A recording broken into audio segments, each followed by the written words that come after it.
जय श्री राधे कृष्ण दोस्तों। तो दोस्तों हरि भक्ति विलास में कहा गया है कि जो प्रबोधनी एकादशी का व्रत करता है वह पुनः किसी अन्य माता के गर्भ में प्रवेश नहीं करता। इसीलिए एक व्यक्ति को सभी प्रकार के कार्य त्याग कर उत्थान एकादशी के दिन उपवास अवश्य करना चाहिए।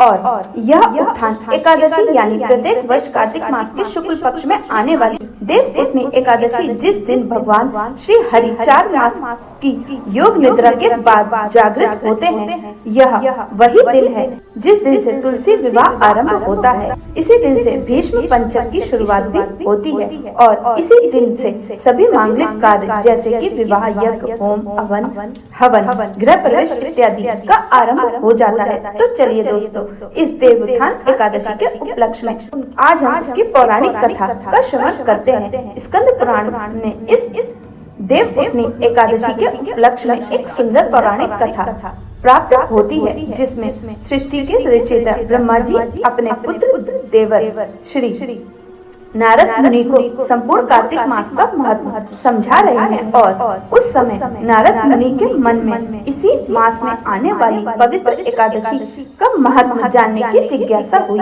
इसी जिज्ञासा वश उन्होंने ब्रह्मा जी से प्रश्न किया। उन्होंने कहा, हे तात, कार्तिक मास के शुक्ल पक्ष में आने वाली एकादशी का इतना महत्व क्यों है? कृपया मुझे इस एकादशी का वर्णन के बारे में सुनाएं। और इसके उत्तर में ब्रह्मा जी कहते हैं, हे नारद, लोक कल्याण हेतु तुमने यह अत्यंत आवश्यक प्रश्न किया है। इसीलिए मैं अब तुम्हें समस्त पापों का नाश करने वाली, मोक्ष प्रदान करने वाली देवउठनी एकादशी की महिमा सुना रहा हूँ, अतः इसे ध्यान पूर्वक श्रवण करो। यह एकादशी सभी को अनंत पुण्य फल की प्राप्ति, आनंद मोक्ष प्रदान करने वाली एकादशी है। इस एकादशी के पालन से मिलने वाला पुण्य फल सहस्त्र अश्वमेध यज्ञ या राजसूय यज्ञ से प्राप्त पुण्य से भी कई गुना अधिक प्राप्त होता है। यह सुनने के बाद नारद मुनि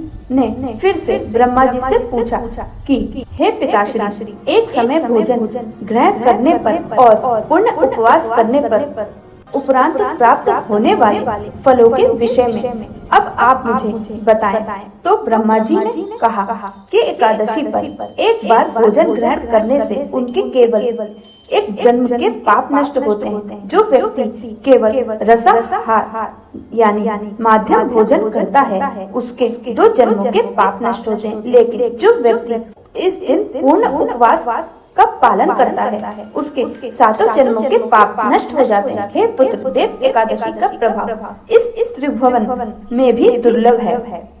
इस प्रकार के पालन से अक्षय फल की प्राप्ति होती है, जो हमारे इस जन्मों के साथ साथ हमारे आने वाले कई जन्मों तक साथ रहता है। इसके प्रभाव द्वारा मेरु पर्वत के समान अत्यंत पाप भी नष्ट हो जाते हैं। जो भी मनुष्य निश्चय और निष्ठा पूर्वक इस एकादशी का पालन करते हैं, उसे उसके 100 जन्मों के पाप से भी मुक्ति मिल जाती है। जो मनुष्य इस प्रकार के दिन इस एकादशी के दिन उपवास करके रात्रि में जागरण करता है, हरि कीर्तन या हरि जप करता है, तो उसके साथ साथ उसकी भूत, भविष्य और वर्तमान की सभी पीढ़ियों का भी उद्धार हो जाता है।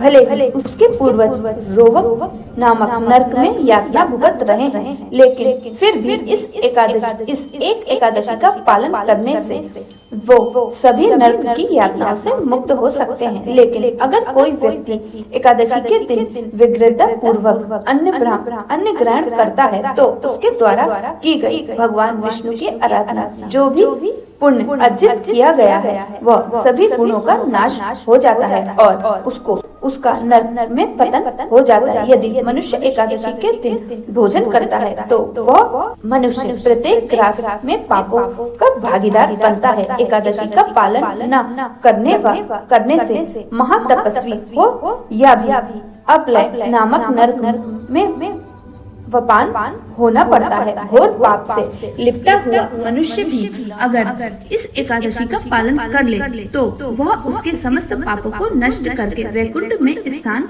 प्राप्त करता है। इसीलिए पुण्य निष्ठा और श्रद्धा पूर्वक इस एकादशी का प्रत्येक मनुष्य को पालन करना चाहिए, जिसके पुण्य से वह अपने समस्त पापों को नष्ट करके भगवान श्री विष्णु हरि की पूजा और एकादशी व्रत का पालन नहीं करता है, उसके सभी पुण्य का क्षय हो जाता है, चाहे वह कितना ही दान यज्ञ और धर्म कर ले। इसीलिए प्रत्येक व्यक्ति को कार्तिक मास की इस एकादशी का पालन अवश्य करना चाहिए। कार्तिक मास में जो भी भगवान श्री विष्णु हरि के गुण और लीलाओं का श्रवण करता है, उसे सहस्त्र गो दान करने का फल मिलता है।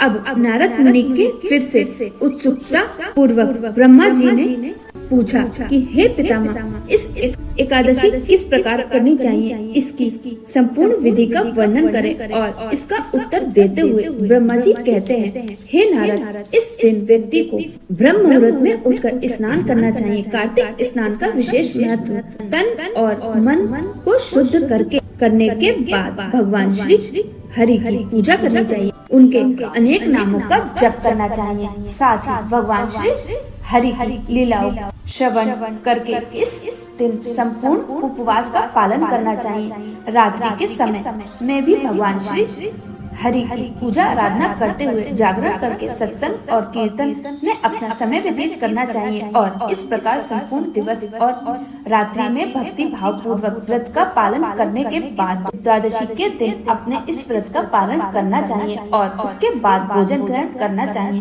साथ ही इस दिन संपूर्ण प्रकार से अपने मन को भी शुद्ध रखना चाहिए, यानी कि किसी भी प्रकार का लोभ मोह क्रोध कुविचार इत्यादि अपने मन में नहीं रखने चाहिए।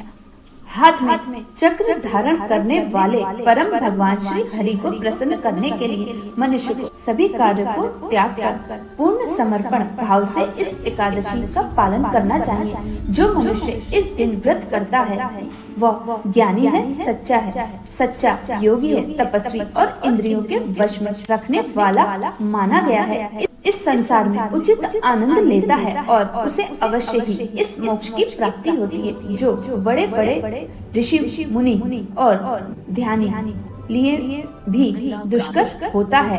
यह एकादशी व्रत भगवान जनार्दन को इतना प्रिय है कि वह इसे करने वाले व्यक्ति को अपने धाम बुला लेते हैं। देव उठनी एकादशी पर व्यक्ति को कपूर फल और सुगंधित फूलों विशेष रूप से इस दिन कबंध पुष्प से भगवान श्री कृष्ण की पूजा करनी चाहिए। इस प्रकार भगवान की पूजा करने वाले व्यक्ति को भी यमलोक के दर्शन नहीं करने पड़ते। इस महत्वपूर्ण दिन पर व्यक्ति को अपने सभी कार्य को एक तरफ रखकर मात्र भगवान श्री हरि की भक्ति भजन, उनके नाम जप और कीर्तन में अपना अधिक से अधिक समय व्यतीत करना चाहिए। इस दिन भगवान को कई प्रकार के फल अर्पित किए जा सकते हैं। उन्हें शंख के जल से स्नान करवाना चाहिए और फिर पंचामृत और तुलसी पात्र रखकर भगवान श्री हरि का अभिषेक करना चाहिए। इससे भगवान श्री हरि अत्यंत प्रसन्न होते हैं। इस दिन जितना हो सके उतना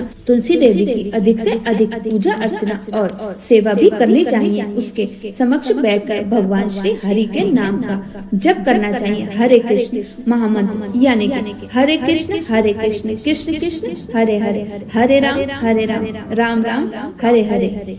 इस महामंत्र का अधिक से अधिक जाप करना चाहिए। यह मनुष्य को इस भौतिक संसार में सभी कष्टों से दूर करके उसे आध्यात्मिक लोक की प्राप्ति कराने में समक्ष है। और तो इस एकादशी के दिन इस महामंत्र का अधिक से अधिक यानी कम से कम 8 माला, 16 माला, 25 माला या फिर 32 माला का जाप अवश्य करना चाहिए। इस दिन तुलसी देवी को जल अर्पित करके उनकी पूजा करनी चाहिए। उनके समक्ष दीप प्रज्वलित करना चाहिए। भगवान श्री हरि और तुलसी देवी की पूजा आराधना करके मनुष्य समस्त नदियों में स्नान करने के समान पुण्य फल की प्राप्ति कर लेता है। नारद, इस प्रकार पुण्य भक्ति भाव से इस एकादशी का पालन करके उपवास रख के भगवान श्री हरि की पूजा आराधना करके उनके पवित्र नामों का महामंत्र का जाप करके और द्वादशी के दिन प्रातः ब्रह्म मुहूर्त में उठकर भगवान श्री हरि की पुनः सेवा करके पूजा ब्राह्मणों को भोजन और दान देने के बाद मनुष्य को अपने व्रत का पारण करना चाहिए। इस प्रकार विधि पूर्वक एकादशी का पालन करने से नष्ट हो जाते हैं जो भी मनुष्य इस प्रकार संपूर्ण विधि विधान के साथ एकादशी का पालन करके द्वादशी पर इसका पारण करता है उस व्यक्ति को भगवान श्री हरि की कृपा अवश्य प्राप्त होती है और उसके अंतिम समय पर भगवान श्री हरि के पार्षद उन्हें स्वयं भगवत धाम ले जाने के लिए आते हैं। इस प्रकार ब्रह्मा जी के मुख से एकादशी का संपूर्ण वर्णन और महिमा सुनने के बाद नारद मुनि कहते हैं, आपने अपने आप को कृतार्थ समझा, धन्यता और अनुभव करते हुए इस एकादशी का व्रत संकल्प लेते हुए अपने आगे की यात्रा पर निकल जाते हैं और आगे जाकर नारद मुनि इस एकादशी के ज्ञान का संपूर्ण पृथ्वी में प्रचार करते हैं। इस देवउठनी एकादशी कथा के विषय में हमारे शास्त्रों में कहा गया है कि जो भी मनुष्य इस श्रवण भी करता है उसके भी समस्त पापों का नाश हो जाता है, वह अपने आध्यात्मिक जीवन में प्रगति करता है और इसीलिए इस एकादशी के दिन अपने आप को भगवान श्री हरि के चरणों में समर्पित करके जितना हो सके अधिक से अधिक भगवान श्री हरि की सेवा, पूजा, जप और आराधना करने के साथ साथ इस कथा का श्रवण भी अवश्य करना चाहिए। जो व्यक्ति शारीरिक रूप से असम है उन्हें भी इस एकादशी के दिन कम से कम कथा का श्रवण अवश्य करना चाहिए। तुलसी देवी के समक्ष बैठकर हरे कृष्ण महामंत्र का अधिक से अधिक जाप करना चाहिए। जो फल अश्वमेध यज्ञ जैसे महान यज्ञ द्वारा प्राप्त किया जा सकता है, वही पुण्य फल इस पावन एकादशी के दिन इस कथा का श्रवण करके, उपवास करके और रात्रि जागरण करके भी सहजता से प्राप्त किया जा सकता है। प्रत्येक वर्ष मनुष्य को सभी प्रकार के कार्य को त्याग कर इस उत्थान एकादशी के दिन उपवास का पालन अवश्य करना चाहिए। एकादशी पर उपवास करने का वास्तविक कारण शरीर की मांगों को कम करना और जब भगवान की सेवा को बढ़ा देना यही है। अपने आप को अधिक से अधिक भगवान श्री कृष्ण के चरण कमलों में समर्पित करके उनकी कथा का श्रवण करके उनके द्वारा बताए गए निर्देशों को हमारे आध्यात्मिक ग्रंथों की अधिक से अधिक माला का जाप करके प्रभु की सेवा में लीन रहना यही उनका उद्देश्य है। इस दिन हमारी चेतना में भगवान श्री कृष्ण की भक्ति में लीन